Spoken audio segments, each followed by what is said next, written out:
Allow me to greet you with words from Colossians where it says, "Grace to you and peace from God our Father."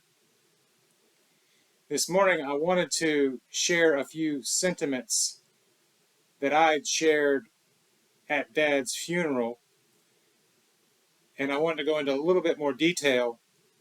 This is especially for you, Mom.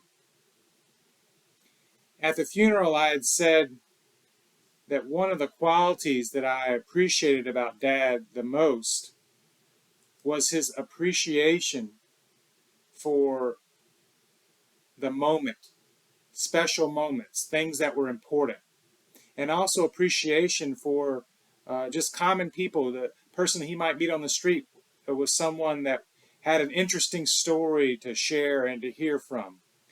I specifically mentioned a memory of going to St. Vincent's, and myself, I was a little annoyed that the orphanage where y'all got me from had turned into a hostel, kind of a low rent place. But it didn't faze Dad. He was kind of living in the memories of, I'm sure, when y'all went there. And it was special to him because of all the meaning it had, a lot of the meaning I missed.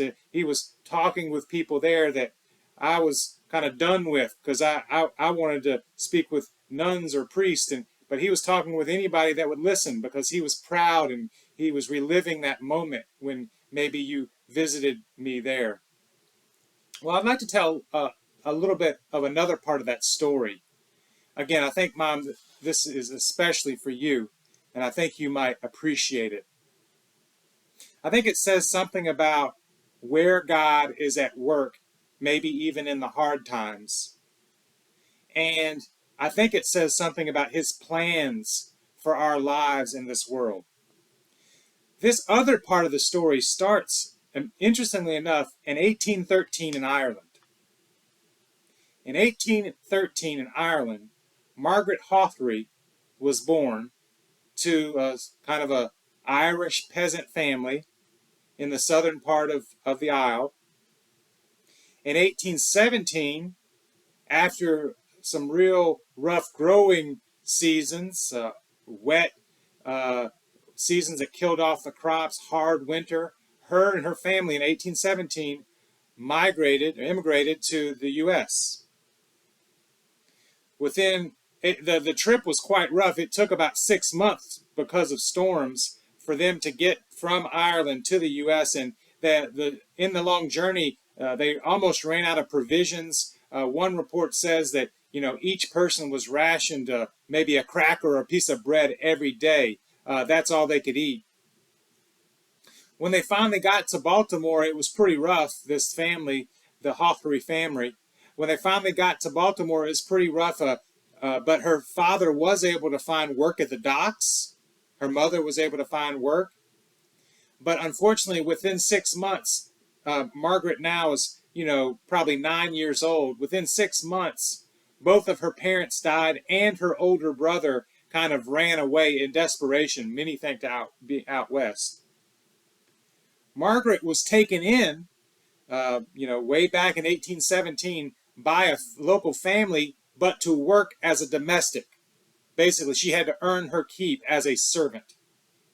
And she did that until she was 21, at which point she got married herself and got pregnant, her and her husband.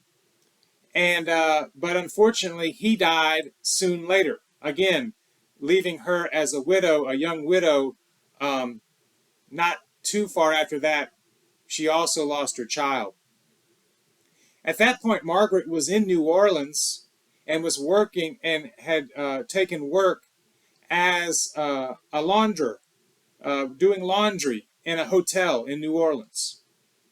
But she spent all of her hard time, her kind of experience of hardship resulted in her spending a lot of her spare time at local orphanages, helping to cook for the orphans, and she was really good at business, so she helped the orphanages raise money and support.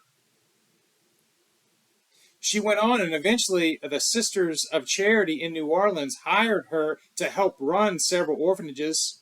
It's reported that she built at least one or two, possibly with a couple of other sisters, with their own hands. She also, in the evenings, would sell milk on a cart to kind of raise extra money for the orphans. She eventually took up selling bread from a cart to support, helping to feed more orphans. She took a job at a bakery, and eventually was even able to save up enough to buy the bakery and built it into a very successful business. In the mid to late 1800s, she actually became a millionaire in New Orleans. One of the most successful business women or business person at all. Margaret, earlier in her life, had said at losing her parents, at losing her family, at losing her husband, at losing her child, she had said, "My God, thou hast broken me once again. Thou hast stripped me of everything. Again, I am all alone." She had expressed great despair, but she continued on in great faith and faithfulness. She persisted on. And for her, she found a special calling to help the orphans of New Orleans. In the after the Civil War, she was a major financer of much of Catholic, what became Catholic Charities in New Orleans. New Orleans' Catholic Charities are the oldest Catholic charity organization, one of the oldest in the nation.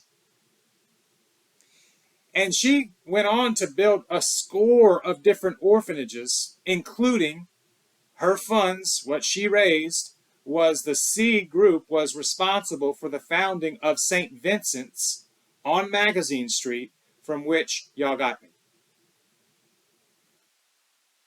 Now, I think that's the story of Margaret's interesting to me, not just because she worked in a bakery and she sold bread, and of course Dad, as one of his jobs when he dropped out of school, worked at a bakery, Miss Baird's in Houston. But more than that, I think it's amazing to think about the way the Lord takes on and enters the hard times of our life and declares that he is not done yet. He will bring victories out of defeats. He will bring comfort out of heartbrokenness. He will not let sickness and death and famine and being widowed or being orphaned have the last word. The Lord is putting our lives together with people's lives, and the work that we do and the love that we share to others together with people that we didn't even know. He's weaving a wonderful tapestry of his work in the world. And we don't even have to know them, and we don't have to understand what's going on, but he's still working.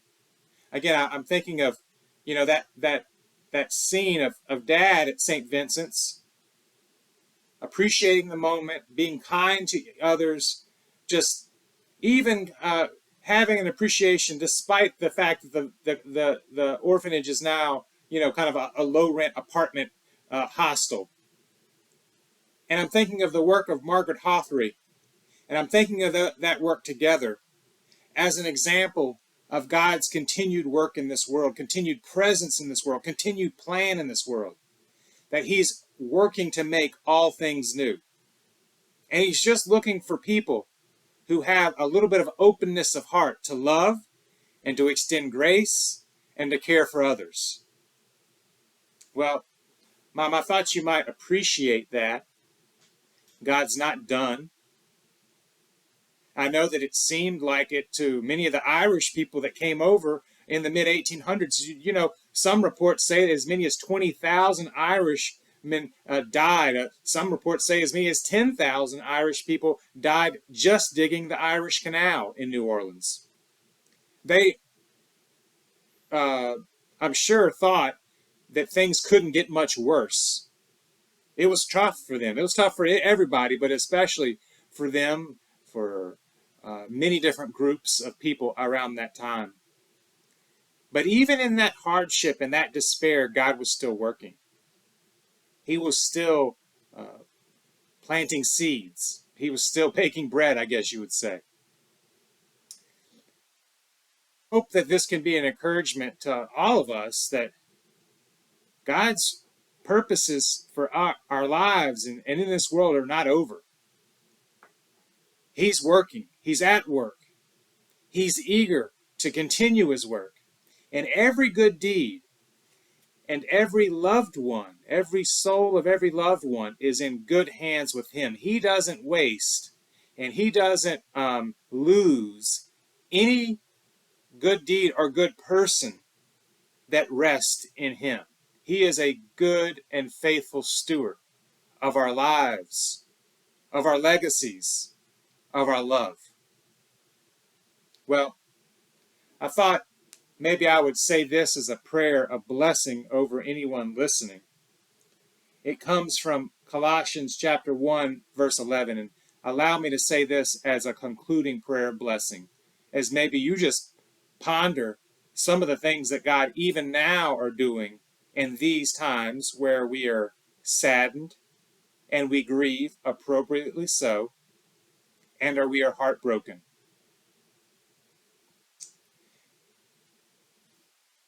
May you be made strong with all the strength that comes from his glorious power. And may you be prepared to endure everything with patience, while joyfully giving thanks to the Father, who has enabled you to share in the inheritance of the saints in the light. He has rescued us from the power of darkness and transferred us into the kingdom of his beloved Son, in whom we have redemption, the forgiveness of sins. He is the image of the invisible God, the firstborn of all creation. For in him all things in heaven and on earth were created, things visible and invisible, whether thrones or dominions or rulers or powers, all things were created through him and for him. He himself is before all things, and in him all things hold together. He is the head of the body, the church, in the beginning, the firstborn from the dead, so that he might come to have first place in everything. For in him all the fullness of God was pleased to dwell. And through him all things, whether on earth or in heaven, by making peace through the blood of the cross.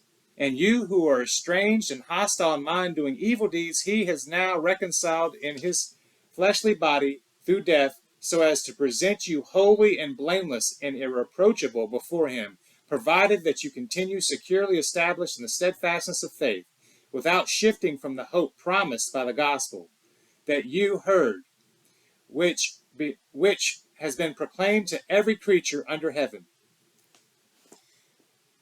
May the Lord bless you and keep you. May the Lord make his face to shine upon you and give you peace and give you comfort and mend our broken hearts. God bless you.